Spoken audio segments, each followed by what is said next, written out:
Dan kita akan sama-sama kira-kira Prof. Hasbuloh dan juga Pak Zainul. Mungkin saya minta pendapatnya dulu ke Prof. Hasbuloh. Prof, sebagai ekonom kesehatan, apakah Anda melihat, Prof, bahwa kenaikan iuran BPJS di tahun 2026 ini ada sesuatu yang cukup darurat, urgent, dan harus dilakukan oleh pemerintah? Kira-kira gimana, Prof? Ya, harus dipahami kalau kita yang bekerja, yang dapat gaji bulanan, ya tetap masih 5% potongannya. Ya. Nggak ada kenaikan persentase.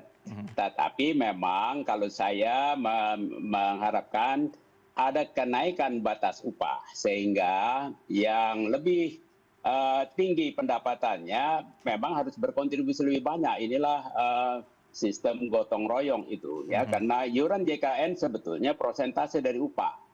Yang urgent naik adalah iuran PBI yang pemerintah tetapkan 42.000 itu pada tahun 2020. Sudah 5 tahun. Dan karena iurannya tidak naik dari pemerintah, padahal ekonomi tumbuh 5% setahun. Ya, belanja rumah sakit, nilai dolar 5 tahun yang lalu, nilai tukar dengan nilai tukar sekarang, sudah naik tinggi sekali. Karena iurannya tidak naik, BPJS bayar ke rumah sakit tidak naik, maka kualitas akan dikorbankan. Rakyat lagi yang akan menjadi masalah ya. Itu yang makanya perlu. Apakah kita tidak sanggup? Sanggup. Cuman memang harus dilihat dari perspektif mana. Ekonomi tumbuh 5%. Ya.